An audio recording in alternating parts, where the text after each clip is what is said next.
وسوسہ اور الہام میں فرق۔ وسوسہ شیطان کی طرف سے ہوتا ہے اور الہام اللہ تعالیٰ کی طرف سے ہوتا ہے۔ یاد رہے، الہام خیر والی بات کو کہا جاتا ہے۔ جب بھی کوئی خیال خیر کی بات کا آئے، یہ رب تعالیٰ کی طرف سے آتا ہے۔ حضور داتا گنج بخش لاہوری علیہ رحمہ نے وسوسے اور الہام کے فرق کو بہت ہی خوبصورت انداز میں سمجھایا۔ چنانچہ کشف المحجوب سے ایک خوبصورت واقعہ ملاحظہ فرمائیں۔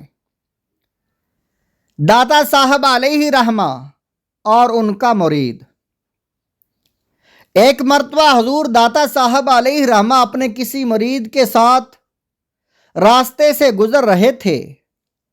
راستے میں داتا صاحب علیہ رحمہ کو ٹھوکر لگی جس سے ان کا پاؤں زخمی ہو گیا اور پاؤں سے خون نکلنا شروع ہو گیا۔ مرید کے پاس ایک قیمتی رومال تھا۔ اس کے دل میں خیال آیا کہ مرشد کے پاؤں میں اس رومال کو باندھ دوں تاکہ خون رک جائے۔ پھر اس کے بعد فوراً مرید کے دل میں دوسرا خیال آیا کہ اگر میں نے مرشد کے پاؤں میں رومال باندھ دیا تو اتنا قیمتی رومال ضائع ہو جائے گا۔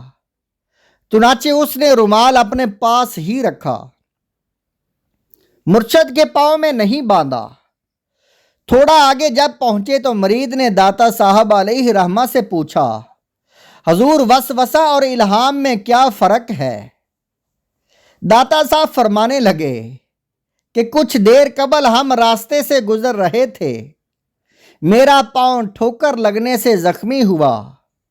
اس سے جو پہلا خیال جو تمہارے دل میں آیا وہ الہام تھا، اور جو بعد میں دوسرا خیال آیا وہ وسوسہ تھا۔ سبحان اللہ، کیا شان ہے اللہ والوں کی کہ اللہ تعالیٰ کی عطا سے دلوں کا حال بھی جان لیتے ہیں۔ الغرض کہ داتا صاحب کے اس واقعہ سے معلوم ہوا کہ خیر کا خیال رب تعالیٰ کی طرف سے ہوتا ہے اور برا خیال یعنی وسوسہ یہ شیطان کی طرف سے ہوتا ہے۔ برے خیالات سے بچاؤ کا واحد راستہ۔ محترم حضرات، اگر ہم یہ چاہتے ہیں کہ برے خیالات سے نجات ملے تو ہمیں اپنی نگاہوں کی حفاظت کرنا ہوگی، کیونکہ سارا نظام آنکھوں سے چلتا ہے۔ بد نگاہی سے دل و دماغ میں گندگی پیدا ہوتی ہے۔ کتنی پیاری بات امام اہل سنت مولانا احمد رضا خان محدث بریلوی علیہ رحمہ نے ملفوظات میں فرمائی کہ سب سے پہلے آنکھ بہکتی ہے، پھر دل بہکتا ہے، اس کے بعد ستر بہکتا ہے۔ واقعی سارا فساد بد نگاہی کی وجہ سے کھڑا ہوتا ہے۔ موجودہ معاشرے میں نوجوان لڑکے اور لڑکیاں بد نگاہی کے ذرائع، فلمیں، ڈرامے، انٹرنیٹ اور عریاں اور نیم عریاں تصاویر کی وجہ سے مختلف قسم کے گناہوں اور وسوسوں میں مبتلا ہو رہے ہیں۔ اسی بد نگاہی نے ہمارے ذہنوں کو اور ہمارے تصورات کو گندا کر دیا ہے۔